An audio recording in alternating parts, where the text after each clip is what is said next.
contaros un poco lo que vamos a hacer hoy, que es una sesión que me hace muchísima ilusión, porque involucrará, bueno, pues a una parte de la sociedad civil, como es una institución cultural, en reflexionar sobre la ciudad me parece muy importante, y que haya gente de diferentes procedencias, probablemente ya esperaba que la mayoría seríais arquitectas, pero bueno, al final no dejaréis de ser de diferentes escuelas, estamos juntándonos en un foro pues esto, más propio del espacio público, de la sociedad civil, y me parecía muy importante que hubiera este interés, ¿no?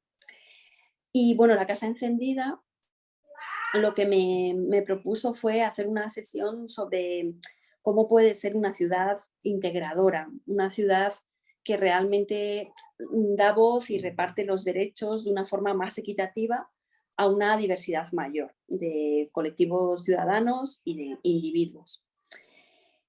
Y bueno, yo primero quería presentarme porque en la Casa Encendida puede haber gente que llegue a este programa por el propio prestigio de la institución, que me parece completamente lógico porque tienen un programa formativo excepcional y muy diverso y muy multidisciplinar, con lo cual, bueno, pues como no suelen hablar siempre de arquitectura, pues puede haber gente que llegue aquí por el título de la sesión, ¿no? Entonces, muy brevemente deciros que yo soy arquitecta, me formé en la Escuela Pública de Madrid, aunque mi carrera profesional y académica ha transcurrido un poco a medio camino entre Londres y Madrid, sobre todo en los últimos 11 años, 12 ya, y que he desarrollado más o menos 3 actividades en paralelo, que vais a ver que en lo que os voy a contar tienen mucha importancia esas relaciones, que es el ejercicio libre de la profesión de arquitecta, participando en concursos, bueno, un poco más recientemente teniendo más proyectos privados y en general haciendo las tareas pues, que hace una arquitecta. Por otro lado está la actividad académica, tanto la investigativa como la pedagógica. Nosotros doy clases fundamentalmente en la Bartlett School of Architecture en Londres, dentro del marco UCL, y bueno, intentamos utilizar la docencia como una especie de acelerador de las hipótesis que tenemos, ¿no? Hace muy poco me preguntaban, oye, este curso que estás haciendo de arquitectura, urbanismo de la amistad, ¿en qué hipótesis se basa? Pues se basa en las hipótesis que hemos conseguido desarrollar con 15 estudiantes de diferentes partes del mundo en nuestro estudio de Bartlett, ¿no? Entonces tenemos la suerte de que cuando hay una hipótesis, una intuición que estamos fraguando, de repente tenemos ese colectivo de 15 personas que durante un año pueden trabajar en eso. Y el último de esas actividades es el research, ¿no? la investigación, donde lo que intentamos es que los ciclos de conocimiento que hemos abierto con los procesos de diseño, no digo llegar a una conclusión con ellos, pero sí empaquetarlos de una manera que puedan ser útiles para otros diseñadores, ¿no? A través fundamentalmente de la investigación, la evaluación y la escritura muchas veces, ¿no? Por eso también os pongo un poco como el link a cómo las redes sociales también pueden servir para empaquetar en parte esos conocimientos. Y bueno, parte de lo que os voy a contar, no todo, porque he actualizado algunas cosas que no están aquí y que tienen que ver con otro texto que estamos preparando ahora mismo, que estoy preparando. Entonces navegaremos entre contenidos de la ciudad de los cuidados y contenidos de otros temas que estoy trabajando. Bueno, contaros eso, que la ciudad de los cuidados es un libro que publiqué con Catarata y os voy a contar bastantes cosas de él porque es un libro que comienza con una reflexión a medio camino entre el trabajo empírico, el trabajo que se hace en la calle con diferentes grupos sociales, con talleres que os voy a contar, la propia experiencia personal de haber sido madre de 2 niños, cuando escribí el libro todavía solo tenía a mi hijo mayor, y utilizar la ciudad con ellos. Y esas conclusiones empíricas, ¿no? De, bueno, pues cuáles son los requerimientos, los rudimentos de las partes no productivas de la sociedad y cómo se llevan a cabo en la ciudad, pues se recogen en el libro, ¿no? Eh, yo una reflexión que suelo hacer así como preámbulo a esto de la ciudad integradora es que como sociedad nos hemos otorgado y hemos dedicado un montón de recursos a cosas como determinar cuál es la logística de una ciudad, cuáles son los horarios comerciales, qué actividades económicas se pueden realizar en cada área, en cada edificio, en cada inmueble, cómo se pueden utilizar las infraestructuras para usos comerciales o de trabajo. Bueno, pues todo eso es una cosa que está perfectamente catalogado. Eso quiere decir que hemos invertido dinero, hemos invertido discusión, hemos invertido recursos políticos y públicos en definir esas cosas en las ciudades. Y sin embargo, hay muchísima menos esfuerzo y recursos dedicados a definir los aspectos no productivos. Prácticamente no hay ciudades donde se preserve el derecho al descanso en el espacio público. Cuando se habla de descanso en el espacio público, como en las 187 ciudades de Estados Unidos que prohíben dormir en el espacio público, es precisamente para prohibirlo. No sabemos si tenemos derecho a que los ayuntamientos nos faciliten un baño, agua potable limpia, aire limpio o espacios para el paseo protegidos de las inclemencias climáticas. No tenemos apenas un esfuerzo, digamos, un apoyo, un esfuerzo colectivo dedicado a entender esos aspectos no productivos de la ciudad, ¿no? Entonces, lo primero que os voy a contar es por qué el haber dedicado todos esos esfuerzos a lo productivo genera una ciudad no integradora. Genera una ciudad que fundamentalmente está orientada a los individuos en edad laboral, en general identificados por el urbanismo y por la planificación como hombres caucásicos en edad media que poseen un coche, que se pueden desplazar por medios individuales, con un trabajo y una formación en general comprendida como lo más cercana posible al planificador, ¿no? Los planificadores han planificado históricamente a la ciudad como un poco espejo de lo que ellos mismos eran, ¿no?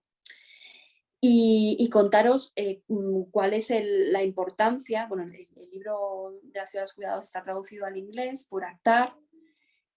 Contaros la importancia que tiene, primero, que entremos en un proceso de conciencia sobre que vivimos en ciudades que han sido planificadas de esa manera. Y segundo, que empecemos a ver cuáles son las vías para precisamente integrar y repartir de una forma más equitativa esos derechos, ¿no? Bueno, pues quiero hablaros de esos primero con un proceso empírico, que es un proceso para un proyecto que se llamó Biking to School. Es un proceso que nos encarga el distrito de Camden en Londres y donde intentan que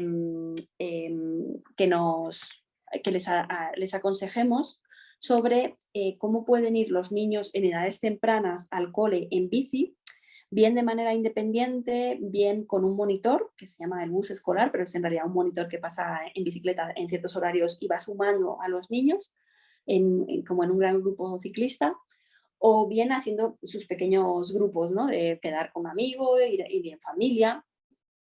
Y nos decían, ¿qué cosas en la ciudad, cómo podemos fijar esos itinerarios por un lugar o por otro? ¿O qué cosas en la ciudad, qué pequeñas transformaciones podrían fomentar que hubiera la mayor permeabilidad posible del uso ciclista y desde las edades más tempranas posible, ¿vale? Y nos daban un área de estudio, es un área que se llama Somerstown, es un área que está como encajonada entre dos grandes estaciones de tren, Euston Station al oeste y King Cross St. Pancras al este, ¿no?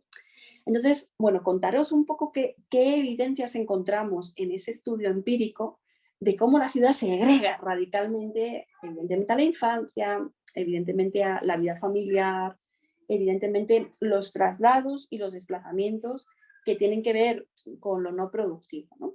Bueno, pues empezamos, lo primero de todo, como arquitectas ingenuas, que tenía un equipo sobre todo de mujeres y sobre todo arquitectas, aunque estábamos muy apoyadas por el Public Engagement Committee de UCL, que tiene más sociólogos y alguna pedagoga.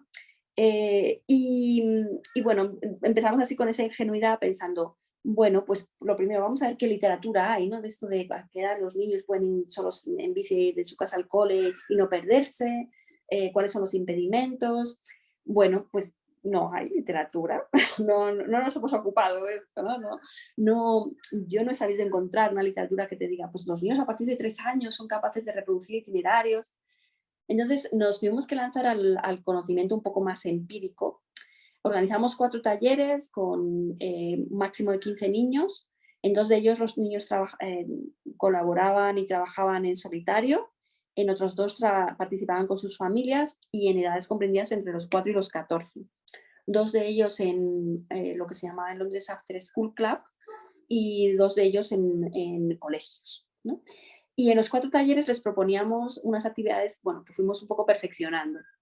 La primera de las actividades era, reproducíamos a escala edificios que eran edificios catalogados del área de Somerstown, edificios protegidos, y los convertíamos en una especie de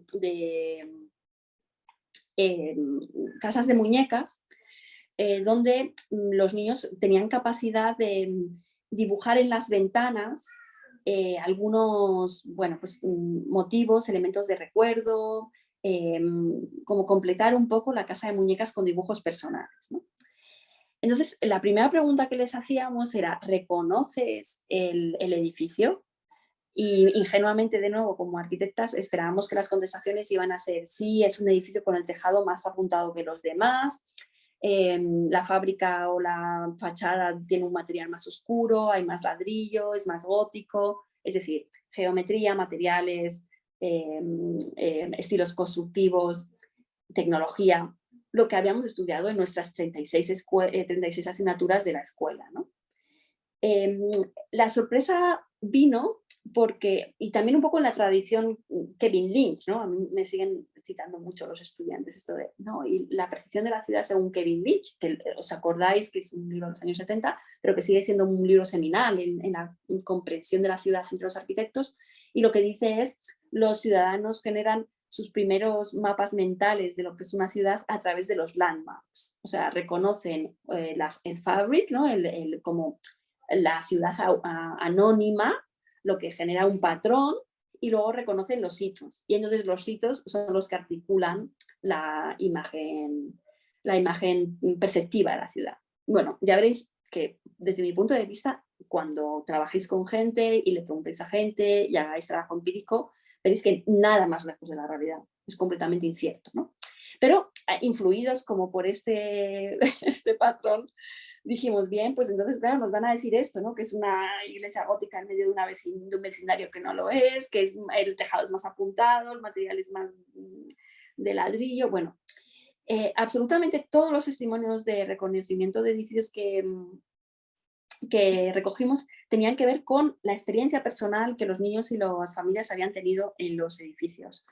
Esta niña nos decía que St. Mary Church, que es el edificio que veis a la izquierda, era el primer lugar donde había cantado en público coros con su tía.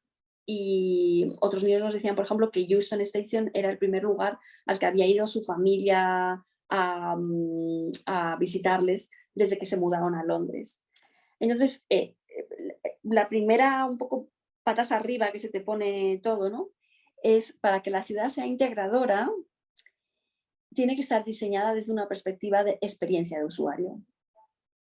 Porque lo que hace memorable, útil, genera un vínculo, y me refiero a un vínculo, no solo un vínculo emocional, afectivo, de pertenencia sólida, sino me refiero a un vínculo espacial, es decir, a ser capaz de producir orientación y ayudar a la orientación, es haber identificado la experiencia personal dentro de una arquitectura o de una configuración urbana. Había incluso respuestas de adultos que eran, recuerdo siempre este parque porque ahí una vez se perdió mi hijo y pasé un momento complicado, ¿no?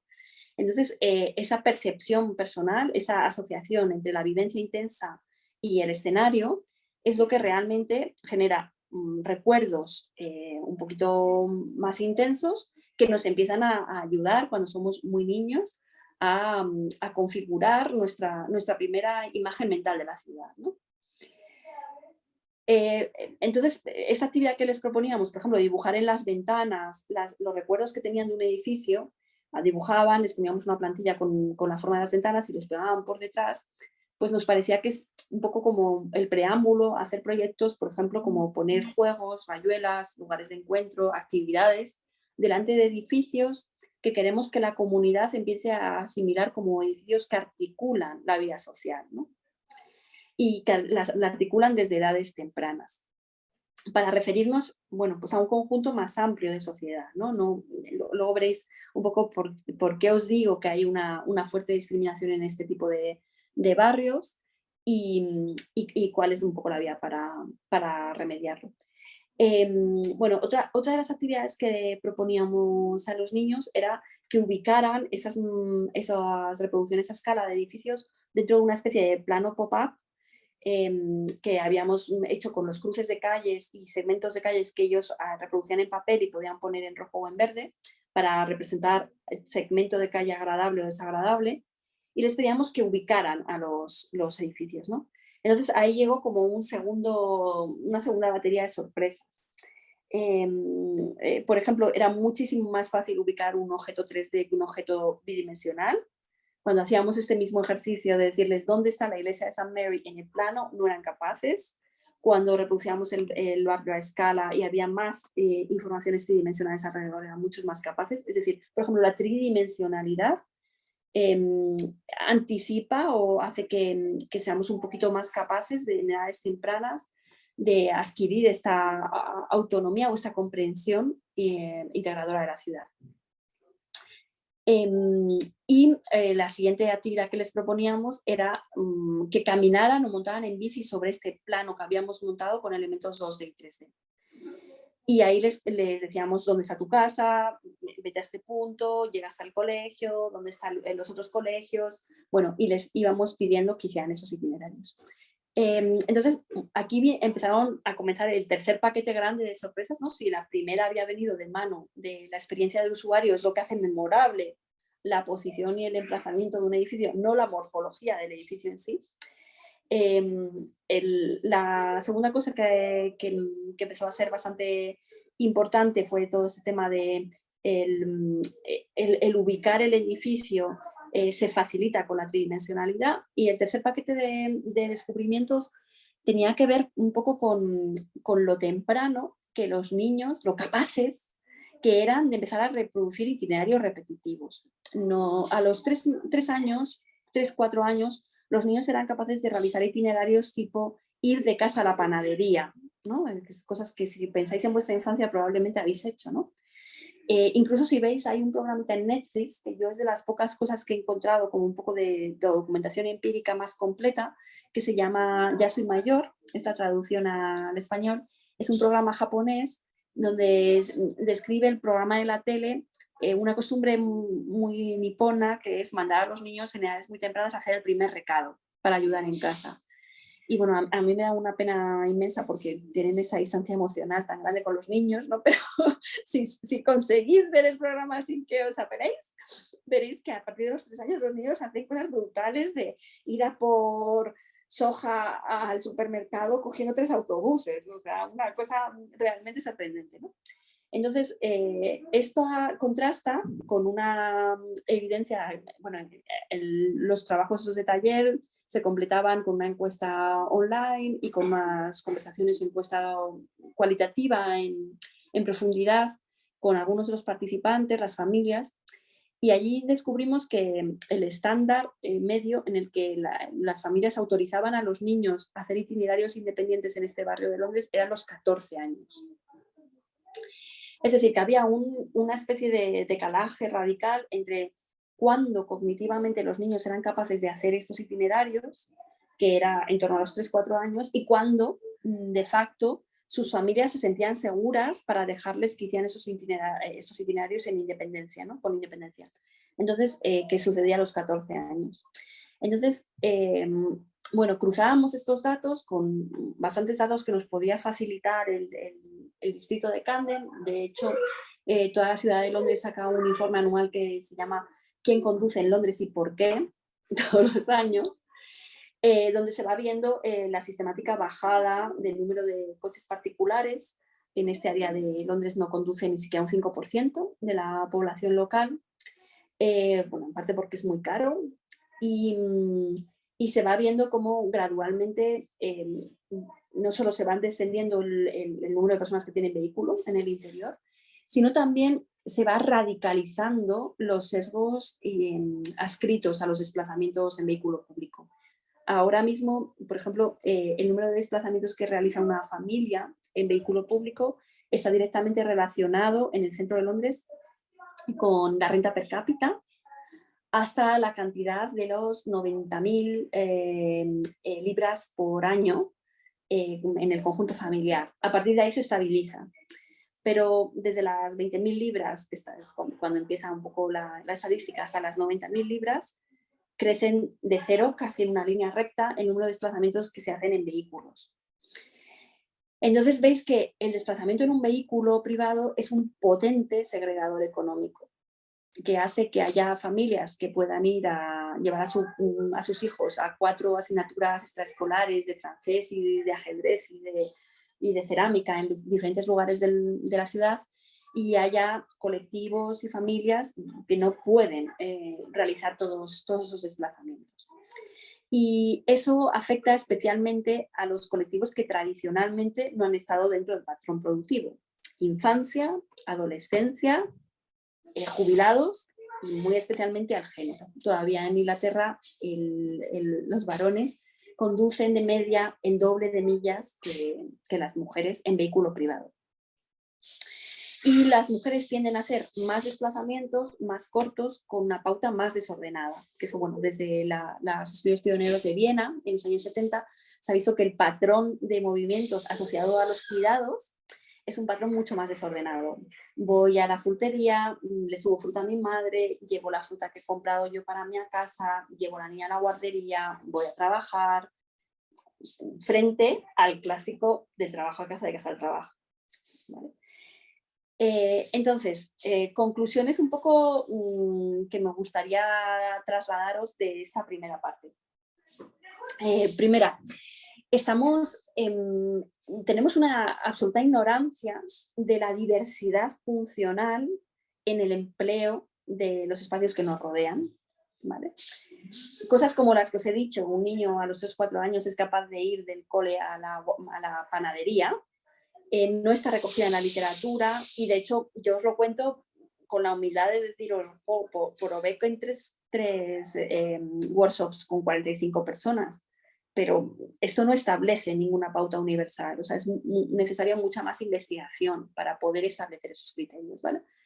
Pero no hay recursos dedicados a cosas tan sencillas como comprender realmente en qué edades y con qué capacidades los niños pueden desarrollar esos primeros empleos de la ciudad, ¿vale?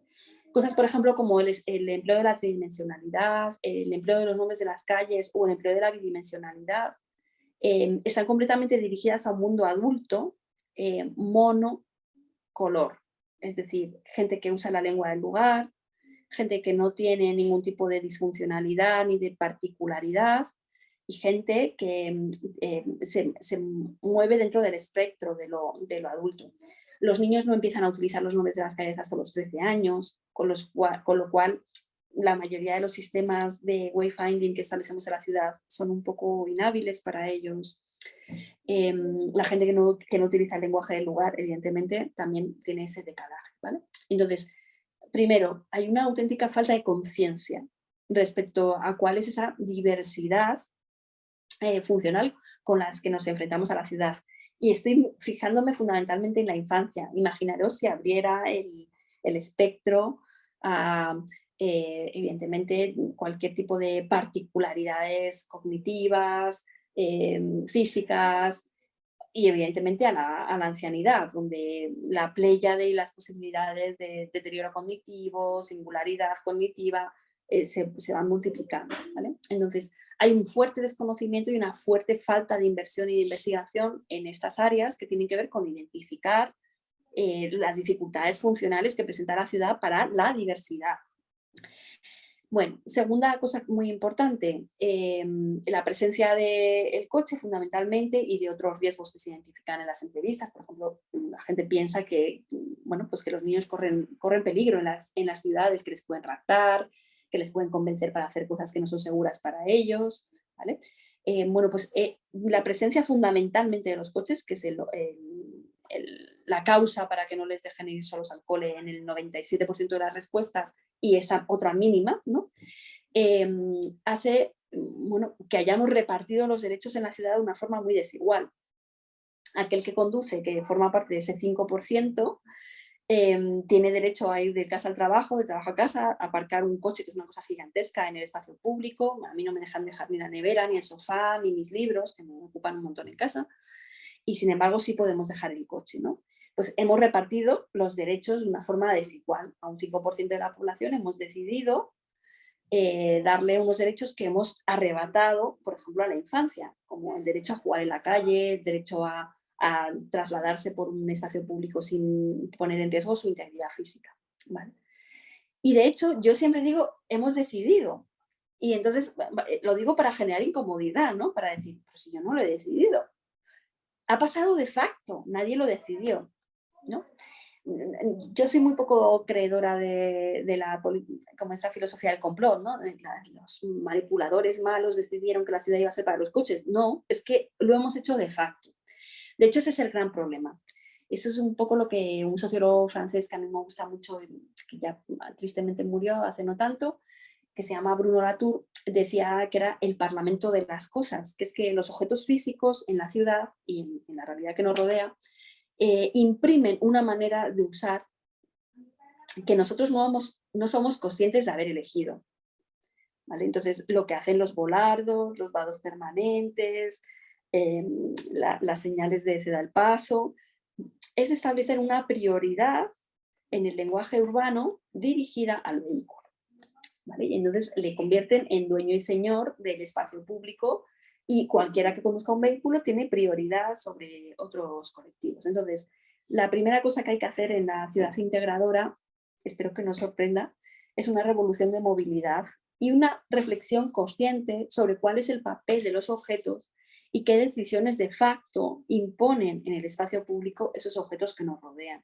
Digo objetos, soluciones de urbanización, aceras, bancos, semáforos.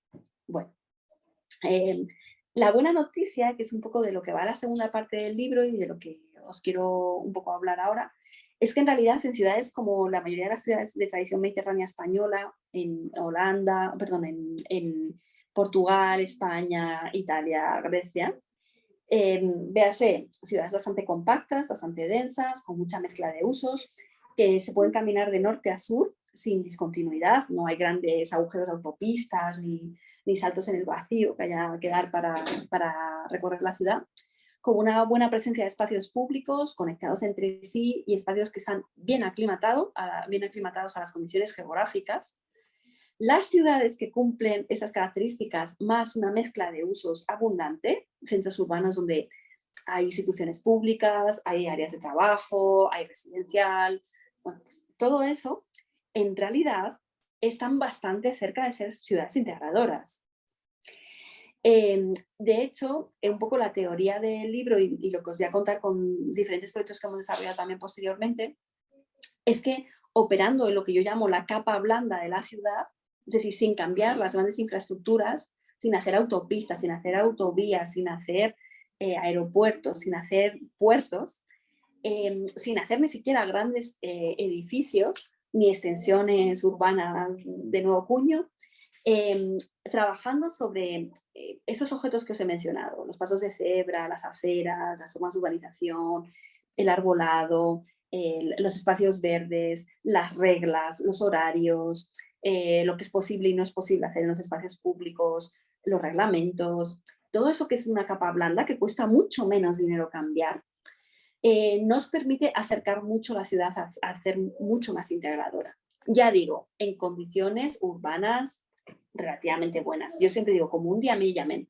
para asesorar sobre Ciudad de México, de hecho tengo un máster en el IAC con gente latinoamericana, y siempre digo, me planteáis problemas que son mucho más difíciles que los problemas europeos, porque ya partimos de una ciudad con grandes discontinuidades, con grandes islas de monofuncionales, cosa que ha pasado en Europa, pero ha pasado en menor medida, ¿vale?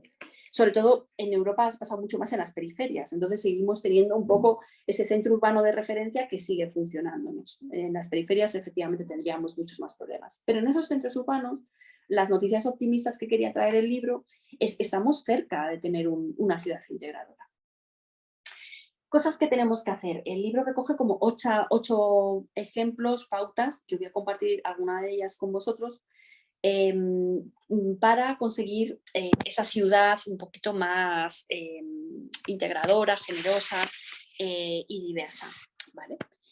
Bueno, pues la primera, en el libro lo que yo hago en cada uno de esos capítulos es fijarme en un objeto que impone una manera de usar la ciudad sin que seamos conscientes de haberla elegido, ¿vale? Yo no he visto ningún partido político que diga vamos a conseguir que los ancianos se aburran monumentalmente cuando cuidan a sus nietos en el parque porque sea imposible la socialización. Nadie es consciente de haber hecho eso, ¿no? De haber elegido eso. Pero sin embargo, la valla de un playground consigue eso de facto combinado con la disposición de los bancos. ¿Vale? Entonces, los objetos nos imponen una filosofía y una política de uso vital que no hemos elegido, sobre la que no hemos reflexionado siquiera. Eso es lo que os decía, lo que Bruno Latour llama el parlamento de los objetos. No hemos resuelto las cosas en el parlamento de los humanos, ¿no? No hemos discutido como hemos discutido la ley Mordaza. No, hay un parlamento que es el de los objetos donde ningún humano habla y los objetos imponen esa decisión, ¿no? Bueno, entonces el primer objeto en el que yo me fijo es la valla del playground y esos banquitos que están alrededor de la valla, ¿no? ¿Cómo son los playground en la mayoría de las ciudades españolas? Pues son espacios segregados. Esto quiere decir, fijaros también el sentido que impone al espacio el objeto, ¿no? Segregado quiere decir, juega cuando entres, deja de jugar cuando sales. ¿Vale? Esto, desde mi punto de vista, es una de las grandes diferencias perceptivas entre el arquitecto, la arquitecta, lo que nos enseñan en las escuelas, y el ciudadano, la ciudadana, lo que nos enseña la experiencia. La unidad espacial en los habitantes de la ciudad es mucho menos potente que lo que nosotros entendemos en las escuelas. Por ejemplo, el niño juega o la niña juega de forma continua desde que se levanta hasta que se acuesta. No deja de jugar cuando sale de la valla del playground o no empieza a jugar cuando atraviesa la valla del playground. Igual que nosotros, yo siempre pongo el mismo ejemplo, podemos desayunar de camino del trabajo a casa o de la casa a una universidad, por ejemplo, y podemos comprarnos un croissant, llevar un termo de café, tomar parte del termo de café en el autobús, terminar el croissant en la pradera que hay delante de la universidad y entrar dentro. En nuestra unidad perceptiva lo que identificamos es la unidad desayuno y ha sucedido en muchos espacios, en casa, en el autobús, en la calle, en el césped, en nuestro trabajo, ¿vale? Es decir, la continuidad perceptiva del usuario es mucho mayor que la discontinuidad que los arquitectos en general y las arquitectas suelen imponer cuando solo se preocupan de un edificio, de un espacio, ¿no? Por eso Jan Gehl tradicionalmente ha reclamado el espacio entre los edificios. ¿Qué es lo que sucede ahí? Bueno, pues los playgrounds nos hablan de esa segregación, de esa discontinuidad espacial. Son en general espacios escolarizados, donde le decimos a los niños qué tienen que hacer y qué no tienen que hacer, ¿no? Por ejemplo, les ponemos una casita, es uno de mis ejemplos favoritos. Yo tengo al lado, en el parque al lado, una casa que tiene unas ventanas y una ventana tiene forma de cruz, una ventana tiene forma de círculo y hay unas piezas atadas con una cadena que el niño tiene que meter las piezas, ¿no? Entonces hay una solución correcta y una incorrecta. Si metes el círculo en la forma de cruz, no encaja. Bien, eso es escolarización. Y luego es el adulto el que impone el sentido simbólico al parque, ¿no?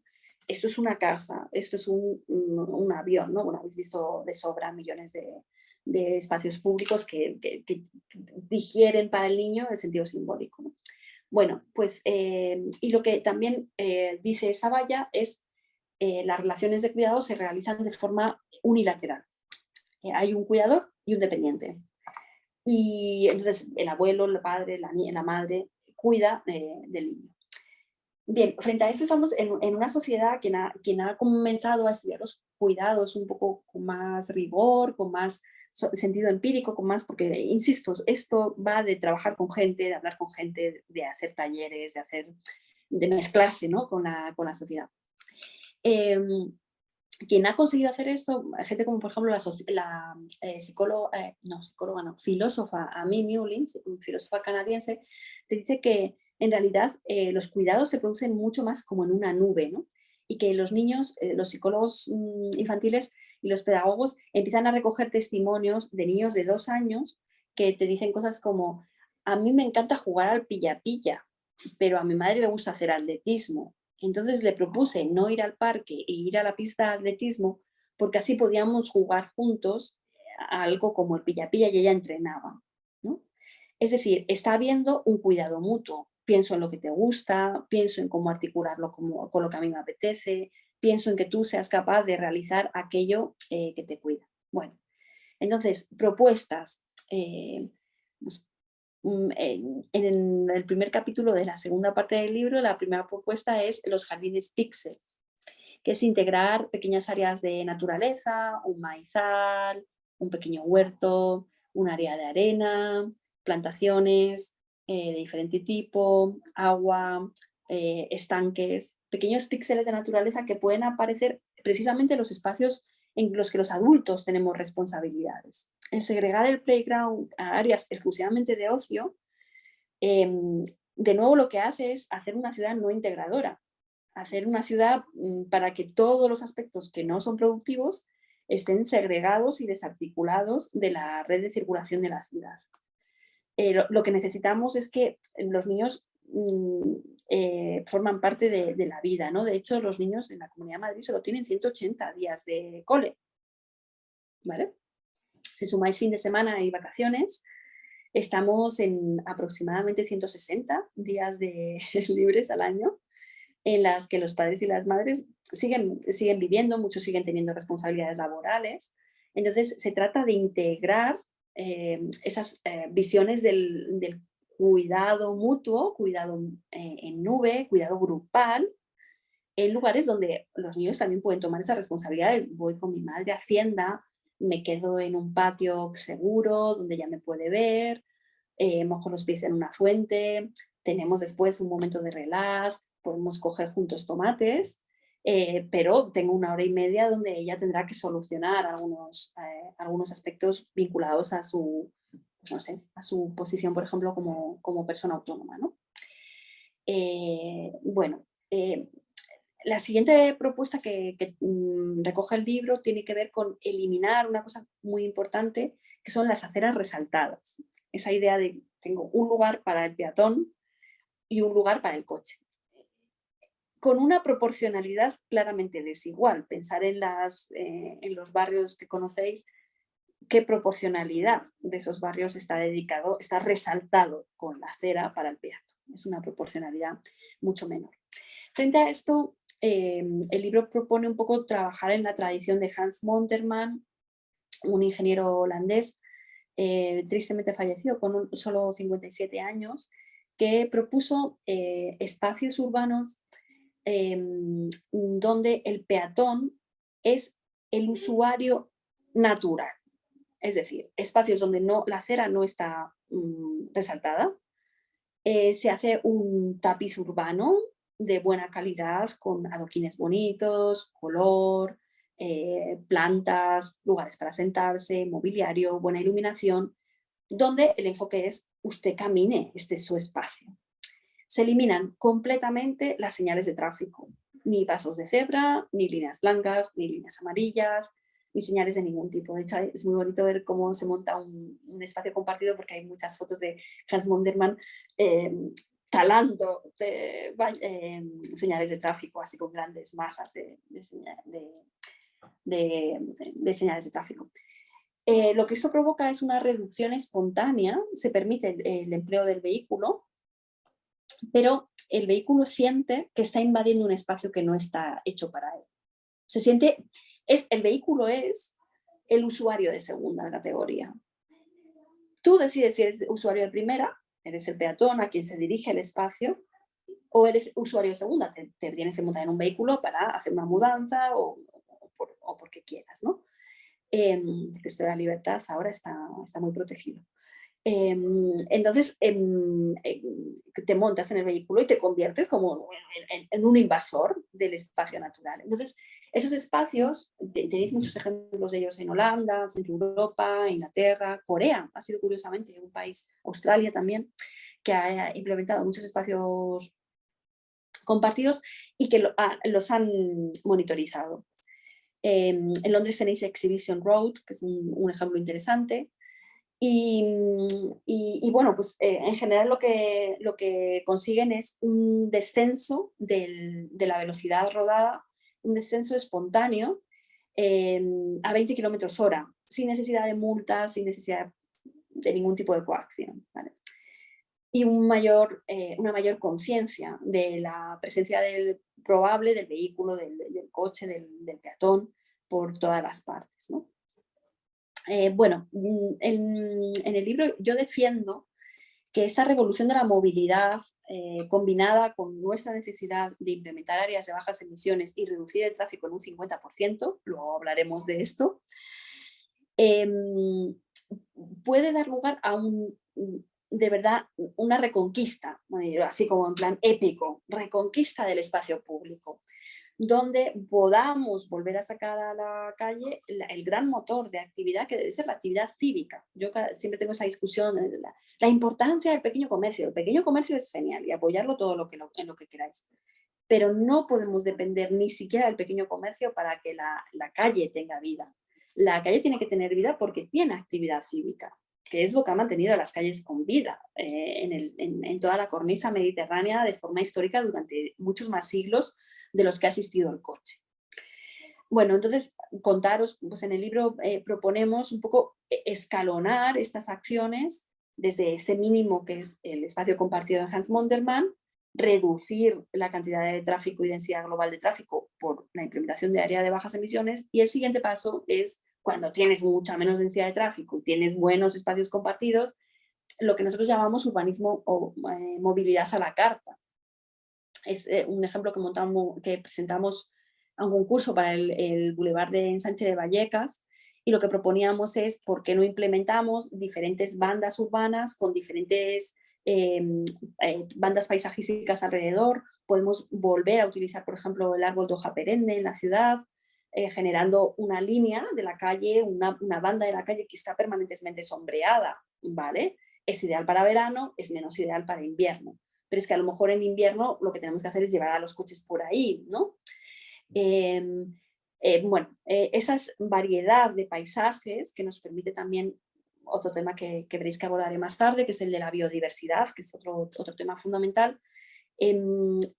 Se combina con la posibilidad de que tengamos espacios con diferentes canales y en los que casi como si fuera el canal de la tele, las asociaciones vecinales, según los horarios, según los días, pueden decidir cuál es el uso de cada uno de esos canales, ¿no?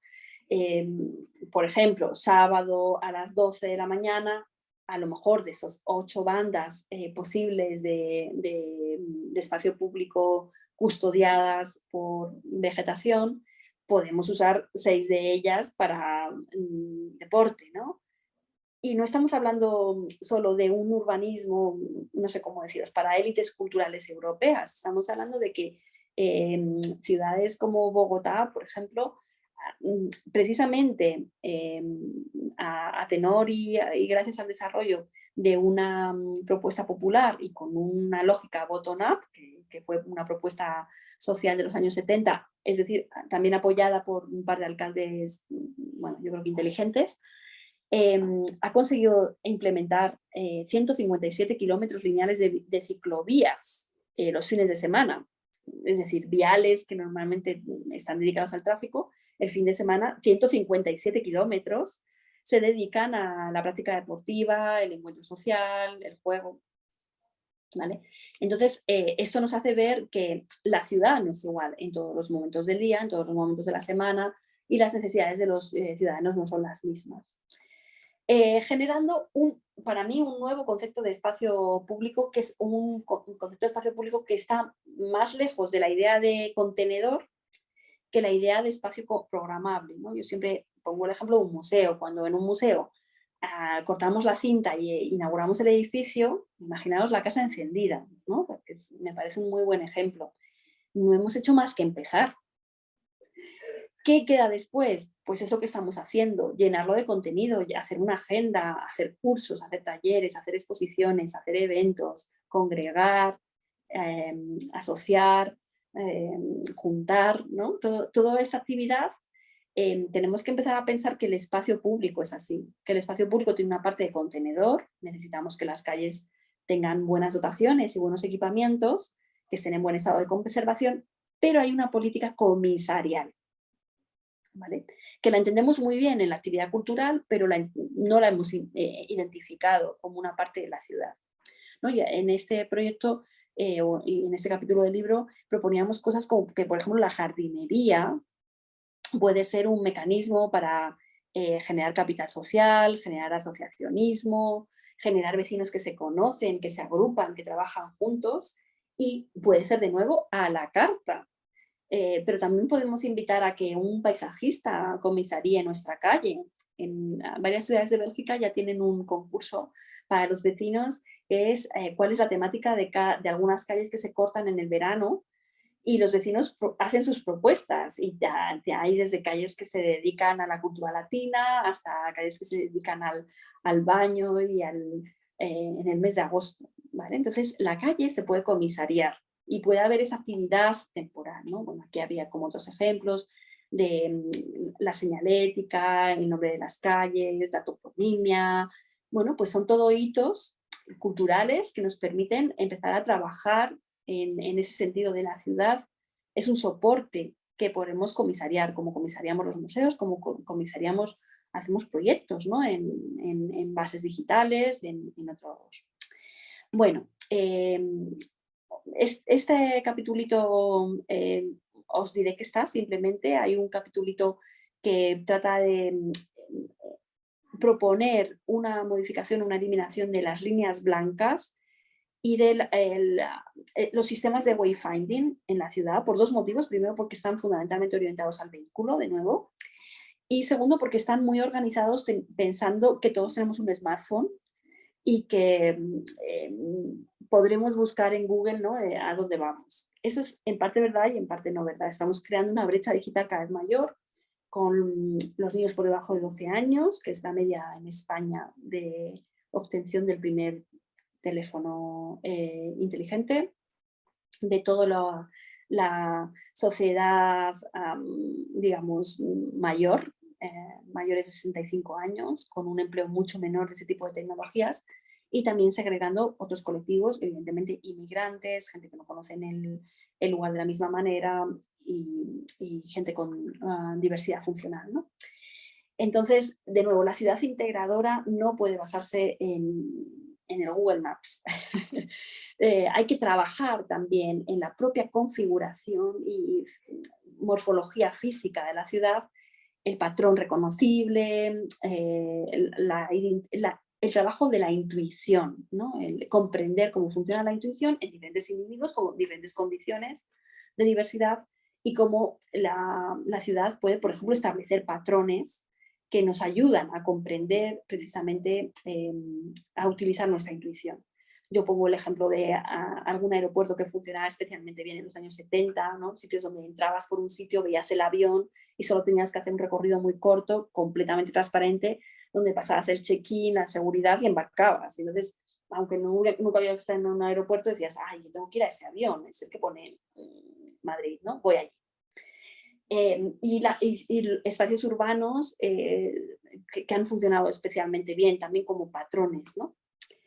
Y bueno, pues es un poco un capítulo donde hago una propuesta de cómo recuperar esos patrones de los centros urbanos, etc. A ver, sí que estoy yendo hacia el lado.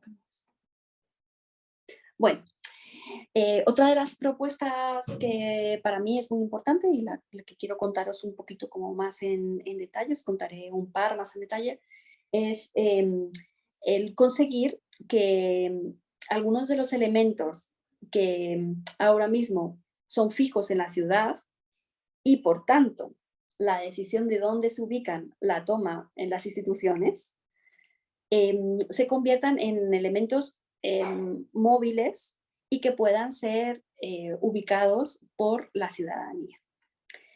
Entonces, el objeto que yo intento un poco revisar es esa idea del banco público fijo y sujeto al suelo, que todos tenemos en la cabeza.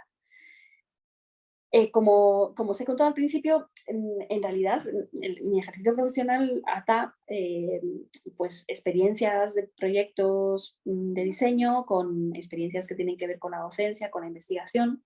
En este caso, yo creo que esta conciencia empieza con ser jurado de un concurso que saca el Ayuntamiento de Madrid en el 2016, que es un concurso que se llama Bancos para Compartir.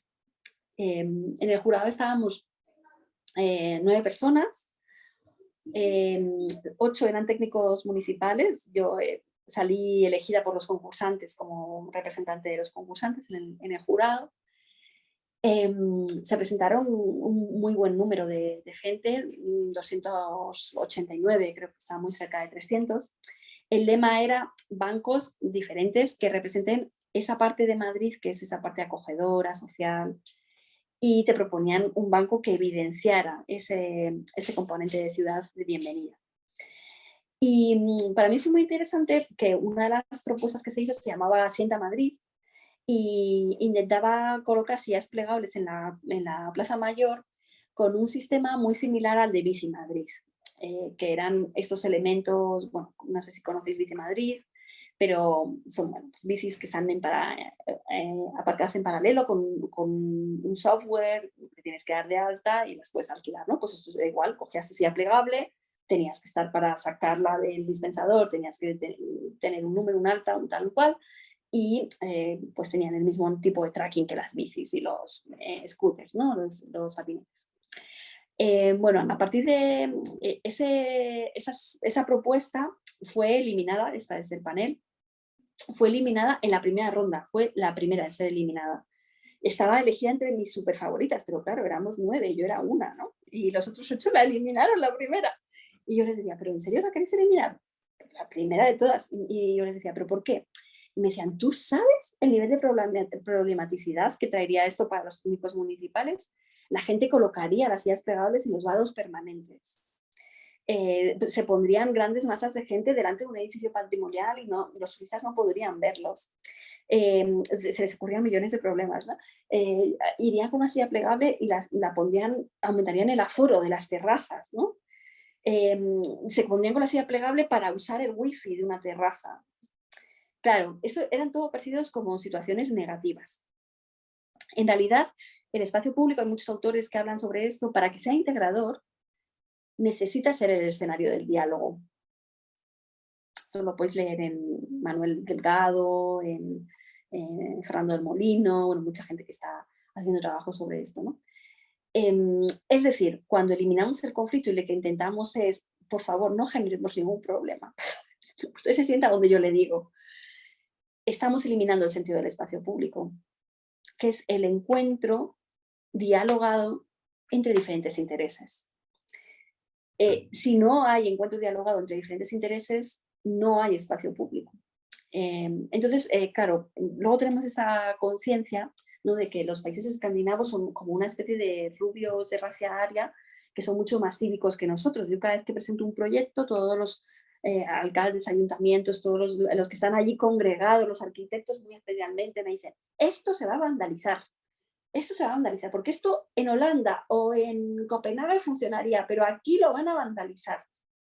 Bueno, pues yo os demostraré que no hay nada en la raza escandinava que sea una raza superior a la mediterránea, no somos vándalos por naturaleza, no. Lo único que pasa es que hemos participado menos, porque nos han dado mucha menos ocasión.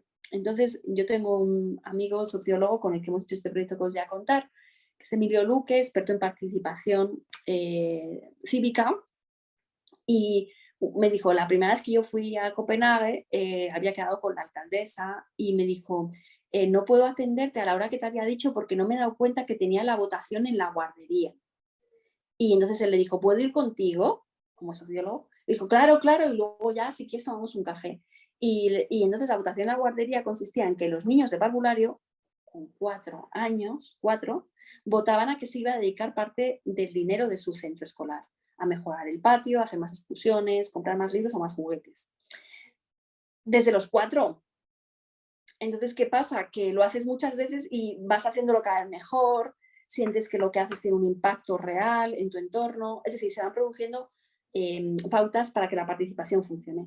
La participación ciudadana es la única posibilidad para la ciudad integradora. No hay ninguna técnica, ningún técnico que pueda anticipar las necesidades de una sociedad tan diversa y tan plural como la que vivimos. A mí me gusta mucho referirme a que tengo varias amigas con familiares, bueno, padres en general con problemas de Alzheimer, y mi padre tiene Parkinson. Son 2 degeneraciones cognitivas diferentes, y las cosas que me cuentan ellas de cómo se pierden sus padres son diferentes a cómo se pierde el mío.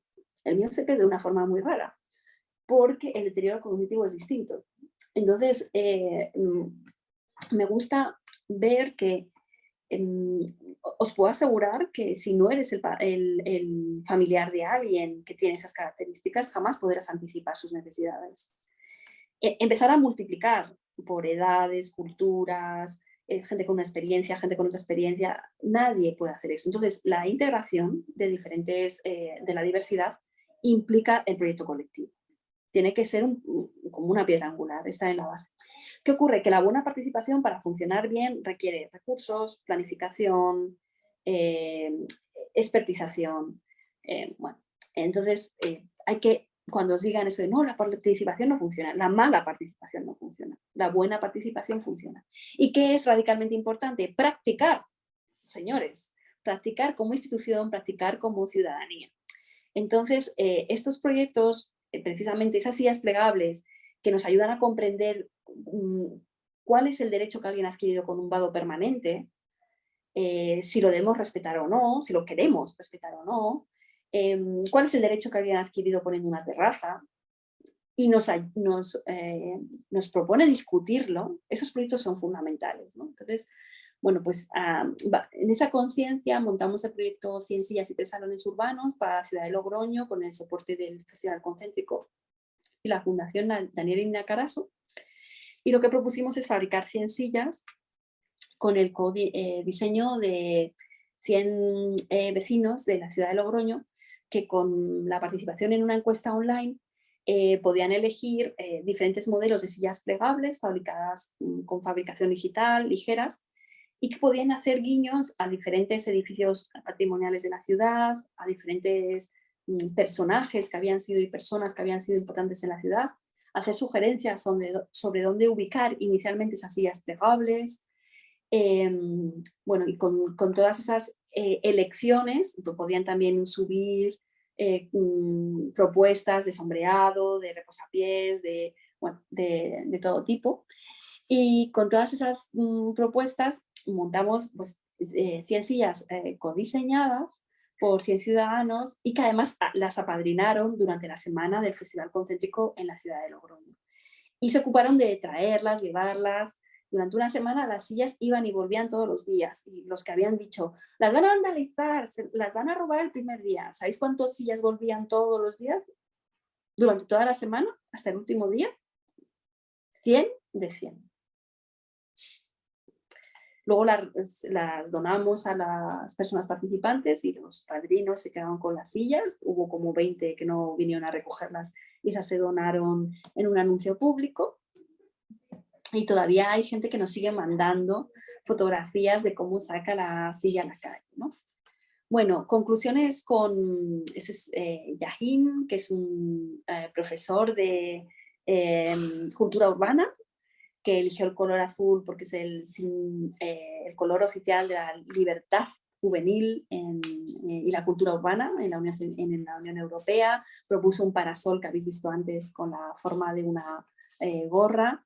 y bueno, lo que proponía era ir ubicando estas sillas en lugares donde se quisiera promocionar el arte juvenil, ¿no? Entonces, bueno, pues, congregó un grupo de breakdance, de actuaciones, fueron moviendo su conjunto de sillas por la ciudad para generar estos espacios, ¿no? Este es un profe retirado, experto en siglo XIX, que cogió varios sitios de la ciudad, el Puente de Hierro, y varios personajes, y lo que proponía era hacer una especie de charlas de Jane por la ciudad, donde él iba desvelando donde los personajes más importantes del siglo XIX habían vivido y teniendo diálogos un poco ficticios con esos personajes del XIX, ¿no? Bueno, contaros que ese tipo de proyectos donde se genera esa agencia ciudadana, el ciudadano puede coger un elemento público y moverlo, para mí generan dos elementos muy importantes, ¿no? Que es, por un lado, el principio de actuación, que es el principio por el cual alguien siente que tiene derecho a la modificación de su entorno. Eso es muy importante para la ciudad integradora. No solo necesitamos, bueno, pues que no nos agredan, ¿no? Esta es una cosa que me duele mucho cada vez que se presenta el urbanismo de género como un urbanismo para que no te violen. Bueno, no sé, para chasco, ¿no? Ese debería ser como una especie de mínimo de partida. Pero vamos a ir un poquito más allá, ¿no? Porque no es lo único que necesitamos y yo sinceramente espero que lleguemos muy pronto a una sociedad donde eso, entiendo que todavía tenemos problemas, pero entiendo también que debemos aspirar a mucho más, ¿no? Entonces, no solo es una ciudad donde no haya agresión, también para los niños, también para los mayores, también para la diversidad, ¿no? Es una ciudad donde además hay agenciamiento, eso es muy importante. Hay capacidad de modificación y toma de decisión para un colectivo plural. Lo que no puede ser es que las instituciones, digamos, se otorguen el derecho de representación de la diversidad, porque ya hemos visto que no funciona. Las instituciones pues, pueden ser más diversas y tener más vocación de diversidad o menos, pero nunca cubren el 100% de la diversidad. Entonces, ese agenciamiento, ese principio de actuación repartido para los ciudadanos es muy importante. Y luego el siguiente principio que es muy importante es un cierto principio como de expertización en la práctica de la modificación de la ciudad. Empezamos a comprender cosas como dónde da el sol, dónde no lo da, qué áreas son patrimoniales. Bueno, empezamos a comprender la legislación, los derechos un poco más en profundidad. Bueno, os voy a dar unas pinceladas ya también de un par de cosas más para no... sí que quiero contaros un tema sobre movilidad y un tema sobre biodiversidad y quizá algo sobre el descanso en el espacio público. Como tres temas grandes, pero que os voy a dejar un poco en el aire, porque si os apetece volver al libro, si lo habéis visto alguna vez, están bastante desarrollados ahí y bueno, creo que son temas que podéis trabajar también con otras fuentes. Bueno, el primero solo por ponernos un poco en contexto. Sí, hemos firmado acuerdos de París, ¿vale? La teoría es que en el año 2030 las ciudades de más de 150.000 habitantes a lo largo y ancho de Europa deben reducir su tráfico al 50% en todo lo que se considere centro urbano, afectando a una parte importante de su población, ¿vale? El llamado Madrid 360, antes Madrid Central, bueno, el área de bajas emisiones de Madrid, os quiero dramáticamente decir, ay, perdón, a ver, que yo creía que sí que podía así. Corresponde exclusivamente a esta zona, ¿vale? Es la primera muralla, corresponde con la primera muralla que tuvo Madrid, la muralla de Fernando VII. Corresponde, vamos, prácticamente solo al área centro y está completamente fuera del sentido de los acuerdos de París del 2030. Un mínimo para mí sería extendernos a lo que se llaman los bulevares, incluyendo barrios como Barrio Salamanca, Chamberí, Moncloa, barrios que nadie dudaría en afirmar que son un centro urbano, De hecho, yo creo que la vocación de Acuerdos de París sería llevar el área de bajas emisiones a todo el interior de la M30. Bueno, entonces, lo primero, hacer esta pequeña reclamación. Ahora mismo, este área tiene apenas 40 hectáreas y no afecta ni siquiera al 8% de la población que vive en el casco urbano de Madrid. No te digo en el área metropolitana, digo en el interior de la M30. Afecta exclusivamente al 8%, lo cual está muy lejos de ser un número representativo de personas. Siguiente mensaje que os quiero lanzar así como en cuantitativo, ¿vale? ¿Veis el pequeña mancha verde que es el Retiro, que la veis aquí? Bien. Bueno, pues también algunas noticias. Si disminuimos al 50%, como nos dicen Acuerdos de París, en este área urbana, el tráfico rodado, estaríamos liberando un 10% del total del área urbana. Es decir, dividiros mentalmente esto entre 10, ¿vale? Y quedaros con un décimo. Es aproximadamente quedarte con 2 retiros. No llega, es un retiro con 8, ¿vale? Un retiro con 8 nuevo, además del retiro que ya existe, que aparecería como una red capilar de espacios verdes a lo largo de las calles. Es decir, imaginaros en esta zona los viales divididos por la mitad, dejando que los vehículos aparezcan a ciertas horas, aparezcan en menor densidad, aparezcan en espacios compartidos, en movilidad a la carta, y ocupar ese otro 50% de calle liberada con espacio verde. Esto es lo que como sociedad hemos acordado que debíamos hacer, ¿vale? Estamos muy lejos de ese escenario y creo que es muy importante, uno de los motivos por los que yo quería sacar el libro de la ciudad de los cuidados es porque mi sensación es que hay muy poca conciencia ciudadana de que eso, o sea, es posible, es fácil y es obligatorio un poco, que lo podemos reclamar, es que tenemos derecho, es lo que hemos quedado en hacer, ¿no? Bueno, contaros que esto hace como una nueva visión, no entraré en esos temas, de la relación entre densidad urbana y sostenibilidad. Ha habido esta visión un poco, si queréis, neo Casa de la Pradera, que es como sostenibilidad es verde, ¿no? Y ciudad sostenible es una ciudad que está llena de fachadas verdes, plantaciones verdes, espacios verdes. Yo ya veréis que voy a ser la mayor defensora de la biodiversidad y de recuperar con árboles y para espacios verdes esos espacios arrebatados al vehículo privado. Pero lo que también os tengo que decir es que sin movilidad de transporte público no se puede alcanzar cuotas de sostenibilidad. Entonces hay una especie como de rigor en tener que llegar a esas 60 viviendas hectáreas en la ciudad densa, bien servida por espacio público, por transporte público, y al mismo tiempo liberar parte de esos espacios para que tengamos el verde. Entonces, bueno, en este apartado yo recogí diferentes proyectos que trabajan con esas ideas de trabajar con la densidad, a lo mejor lugares donde no vamos a alcanzar los 60 viviendas hectáreas, pero pueden concentrar su densidad en un núcleo, y ese núcleo es el que tiene servicio de espacio público, generando un área periférica con mucho menos dotación energética, mucha menos instalación urbana. Bueno, pues hay diferentes esquemas que podemos seguir para intentar articular un acuerdo entre la densidad y el espacio verde, porque no nos valen las tradicionales ciudades jardín. Las tradicionales ciudades jardín estábamos en las 20 viviendas hectáreas, o el suburbio americano, ¿no? Muy dependiente del vehículo privado. Entonces, lo que yo os quiero intentar hacer imaginar es una ciudad bosque que se produce sobre la ciudad densa ya existente, por esa liberación de parte del tráfico.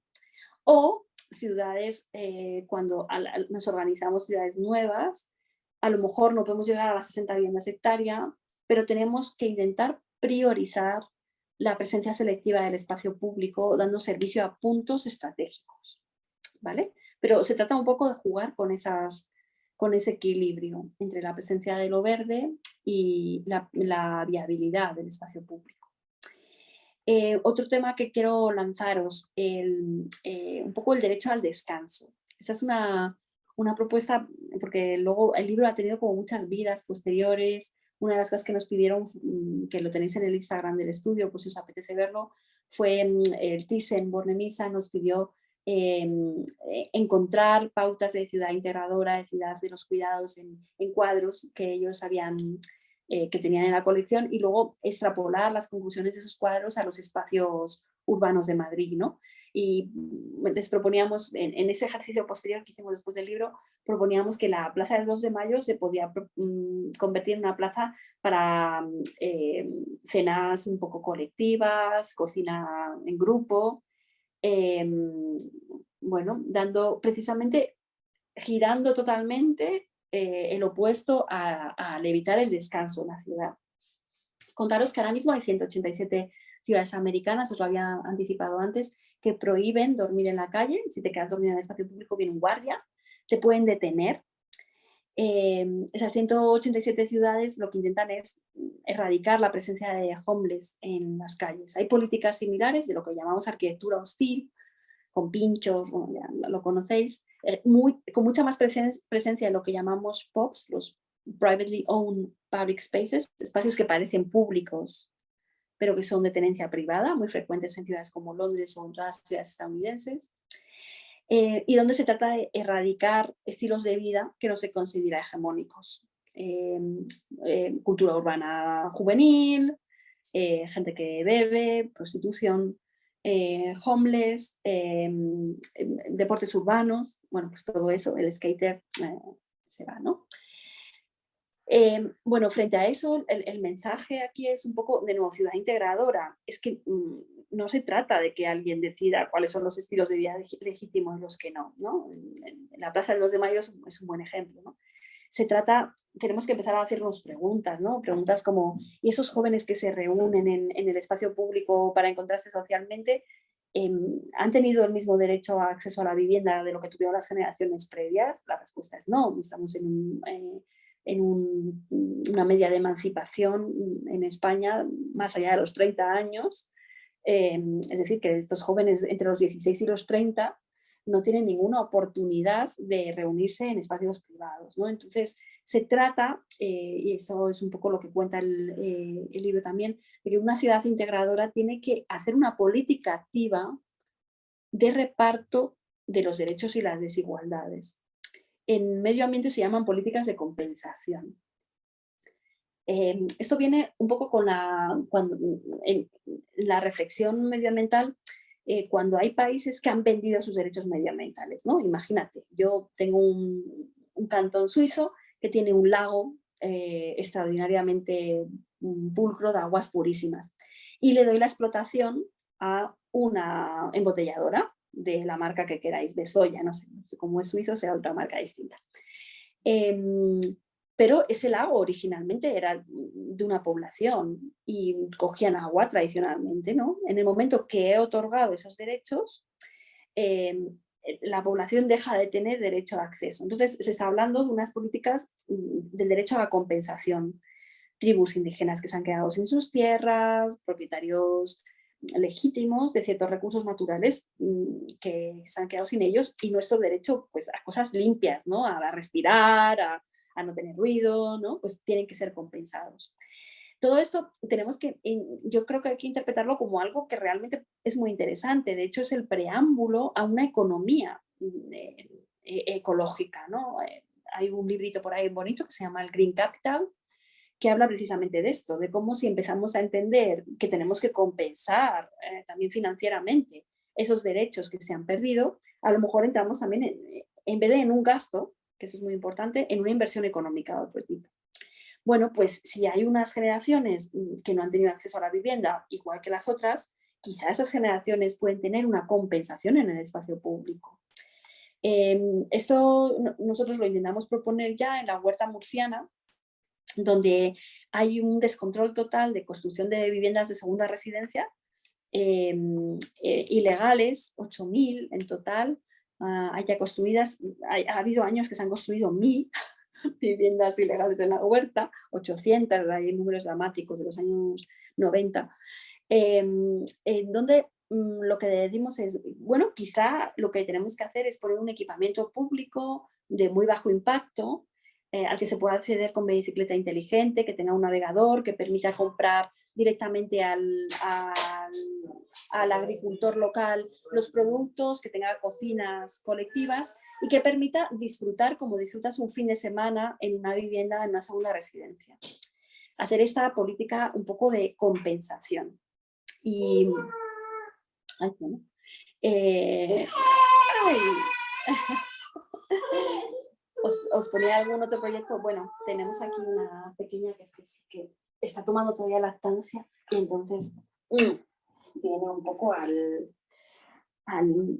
club, ¿verdad, cariño? Bueno, entonces contaros que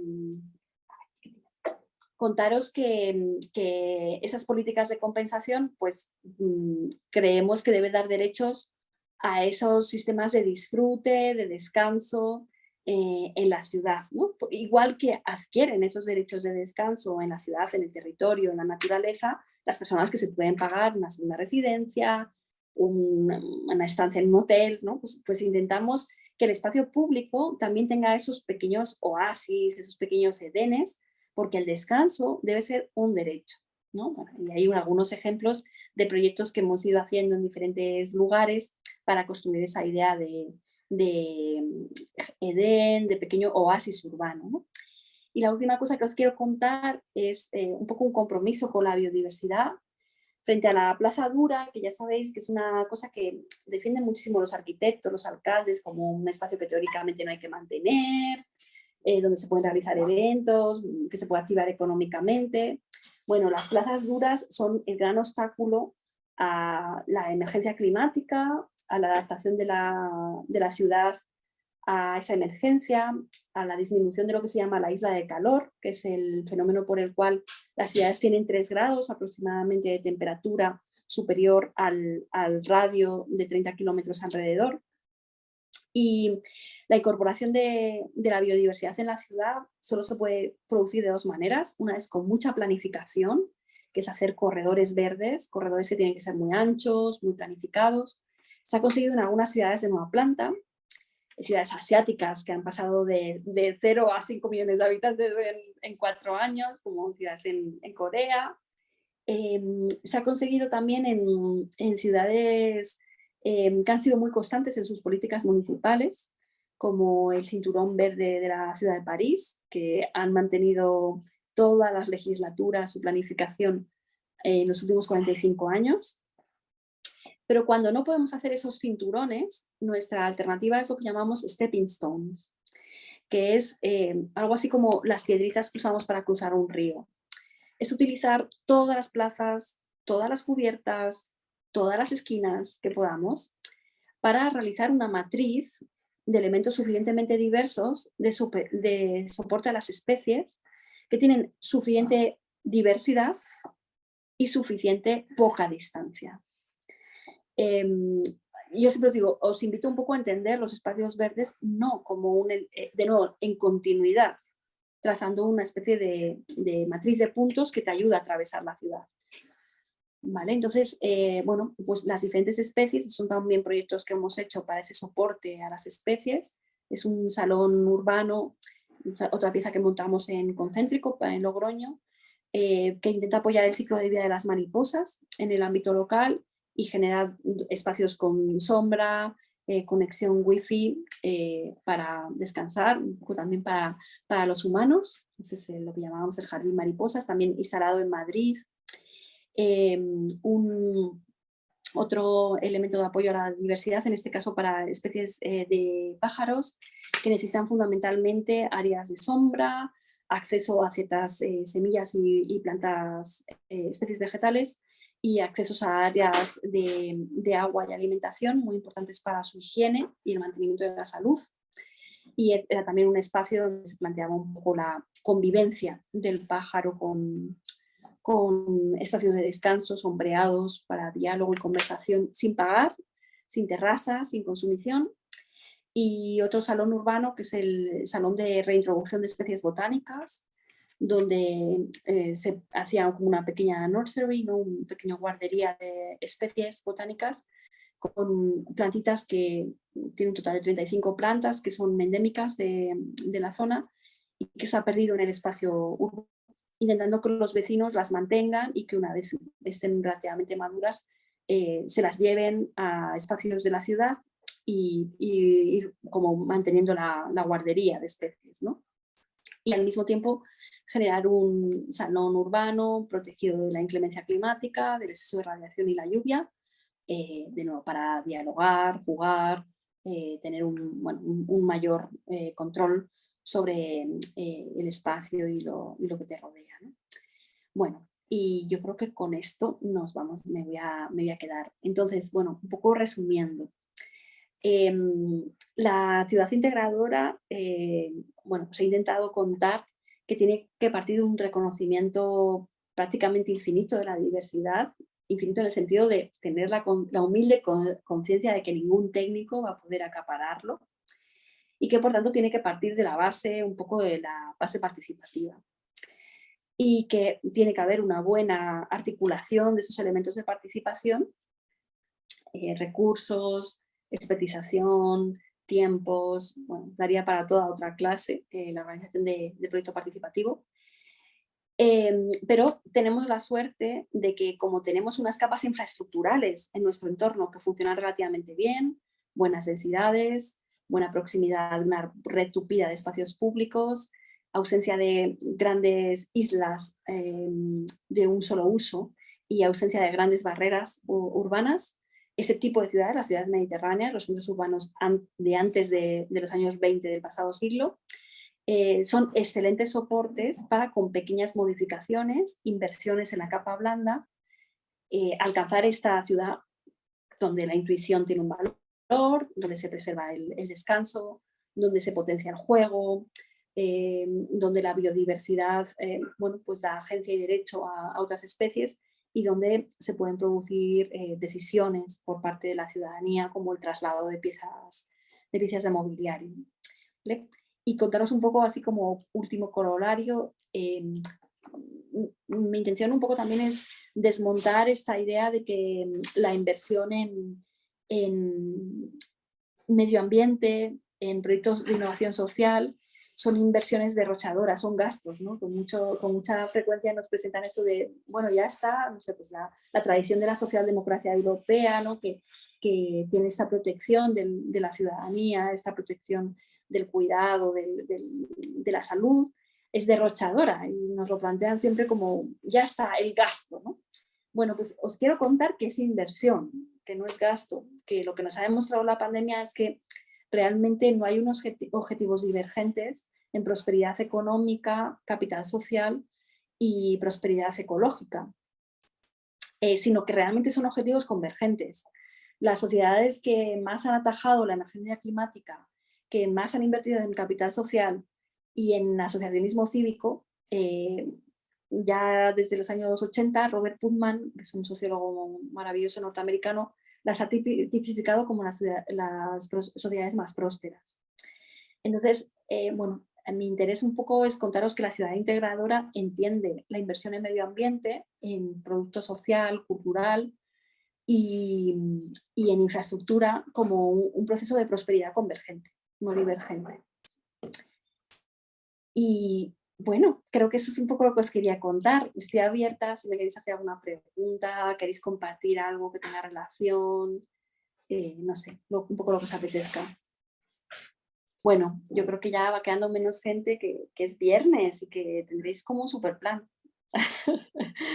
Así que nada, bueno, os agradezco muchísimo. Ya sabéis que a través de redes sociales nos podéis contactar en cualquier momento, que si os interesan esos temas, pues que sigáis adelante y cualquier curiosidad que tengáis, pues ahí seguimos. Muchas gracias a la Casa Encendida por organizar estas charlas un poco multidisciplinares, con muchos enfoques y encuentros tan chulos. Así que nada, muchísimas gracias a todos.